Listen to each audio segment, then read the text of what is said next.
They don't look like me. They don't talk like me. They don't look like me. They don't talk like me. They don't look like me. They don't talk like me. Hi, welcome back to the Comic Shop. Again, I'm Eugene Capon with the co-host Pat Mest, who is in fact holding the mighty hammer of Thor while I speak to you right now. You took that to the theater with you, didn't you? I did. I feel bad for not mentioning earlier in the show. I did go to Toys R Us and buy a replica Thor hammer to take with me to the theater. I had to have it. Does it make sound? It does, and I regret saying that I already wore out 3 AAA batteries from, and I literally bought this on last Thursday. Bought it the day of before going to see the midnight showing, and I literally wore out the batteries in 2 days. But it is awesome. I was pretending to throw it at the screen and just throwing it up, and was getting me fired up. Can I hold it? I don't know if you're worthy, but I'll let you try. Oh my God, so heavy! Snap. I guess I'm not worthy. Yeah, sorry, man. Sorry, but yeah, sorry to get off topic there, but I forgot to mention that earlier and had to let you know.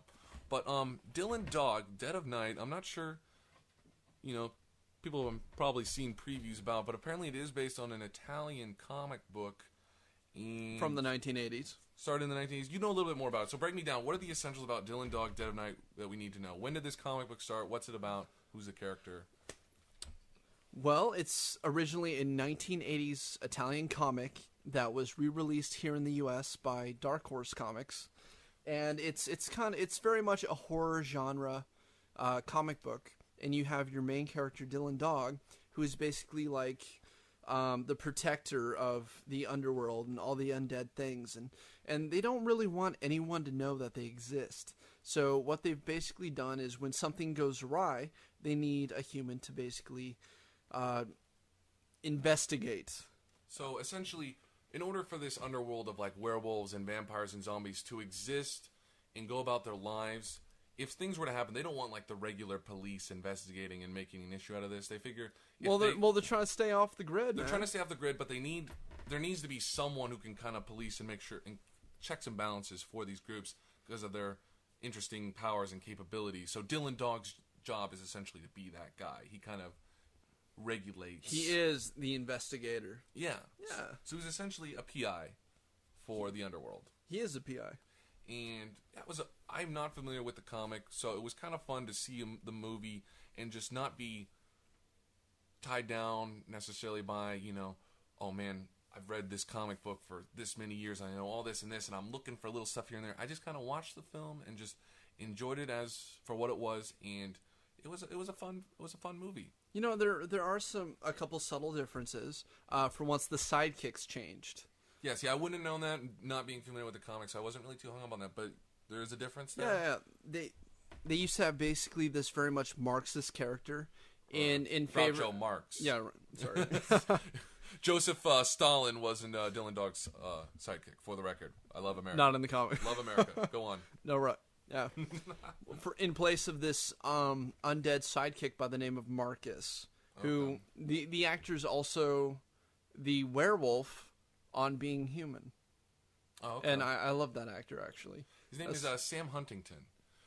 Small note, he actually played Jimmy Olsen in Superman Returns, which Brandon Routh was Superman in. Brandon Routh played Dylan Dog in the film adaptation. So, not the first time they've worked together.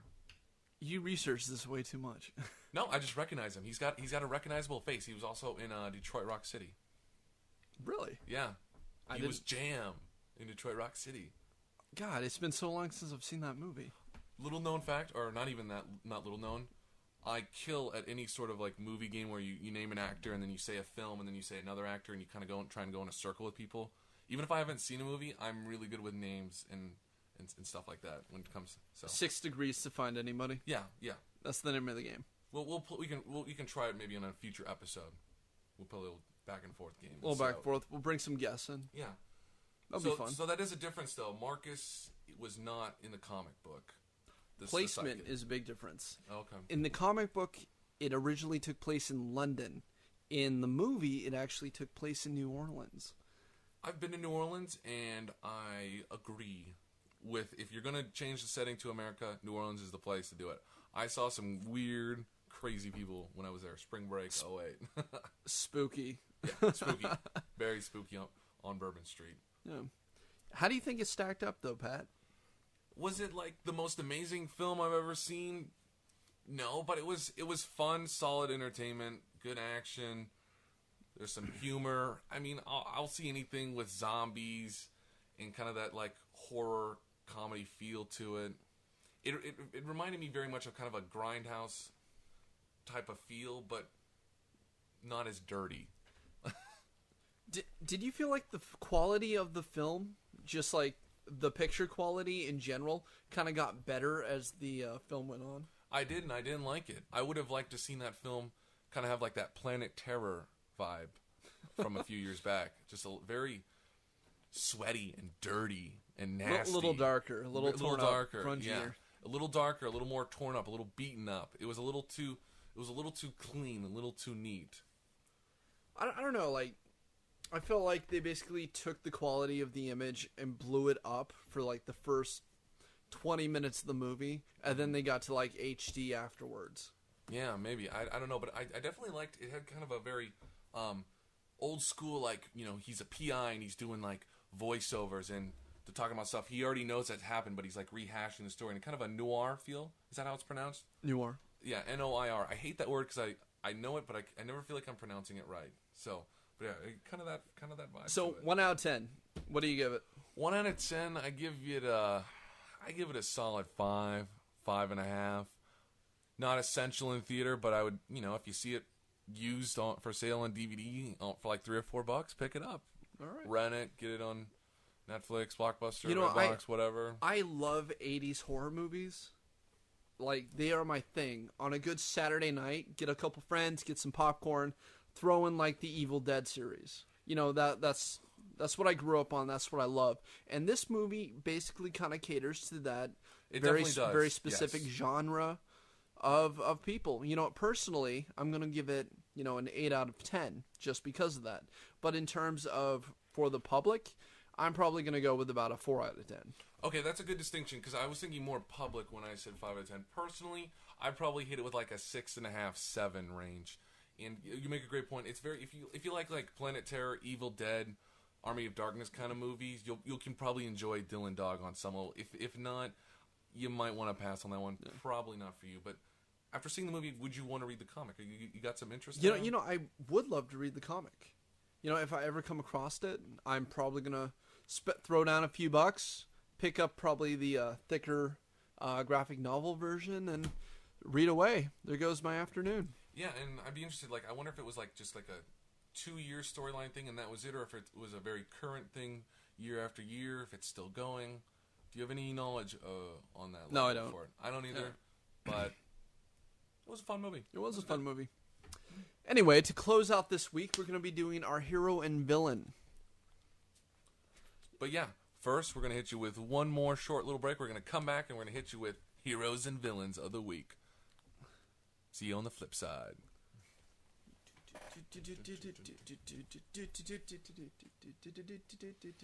Hey, welcome back. Thanks for joining us. We appreciate it. Here on the Comic Shop, Pat and Eugene. We're going to hit you now with heroes and villains of the week. If you want to start it off, do you want to go good and then bad? How do you want to play it? You know what? I want villain this week. You're on the villain? Start me off. Mike Huckabee. Okay, I was watching this newscast on the whole Citizenship. I believe it was on Fox News, right? He was being interviewed on there? Yeah. Anyway, I saw it online. Yeah. But I sat down and I watched this whole 20-minute interview with him, and he basically went on about how the youth is basically hating America, and, you know, Superman is just a great example of the youth going astray. And I gotta tell you, right at the end of this interview, the announcer basically interviewed him, goes, well, the issue is in stores, you're probably going to run out and go pick it up. And Mike Huckabee goes, I'm not. That's where I realized he never even read the issue before he started his rant for 20 minutes. Quick interjection, though. Did he mention it all reading it beforehand? Because he could have had someone told him exactly what happened in the story, or maybe some other thing, like maybe even though he didn't own it. So are we sure that he didn't read it? It seems like he didn't read it, but are we sure? The only thing I can actually say he most likely read was the one frame where he actually says, I'm giving up my citizenship, without reading any of the actual backstory. True, that is the part he did quote and was mentioned in the article and the interview and in a lot of the interviews circulating, which is too bad because it's such a narrow snapshot of the entire story arc. You really need to, it's not even that long. It's only like 8 pages long total. It's not a super long, complicated story. It's fantastic, well drawn. He should have read it. Very, very thought-provoking. Yeah. Yeah, amazing story. Okay. Who's your hero? My hero of the week is Kenneth Branagh. I hope that's how you pronounce his last name. The director of Thor. Just because Thor of the Avenger films was the one that made me the most nervous. He's a tough character to do, and a lot could have gone wrong. And I think he nailed it. The film is great. It's already 250 million plus gross sales. It's sitting at a solid 78% on Rotten Tomatoes, which is no slouch for a rating.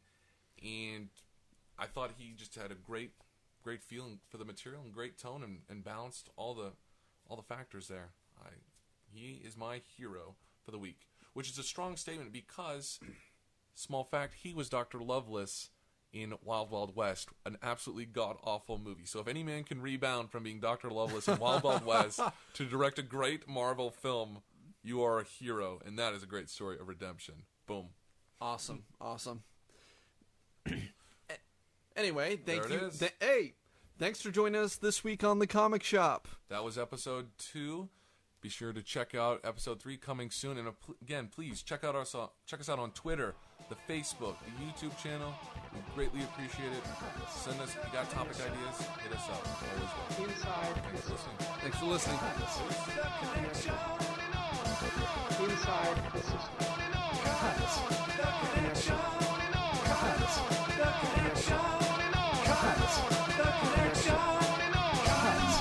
The connection.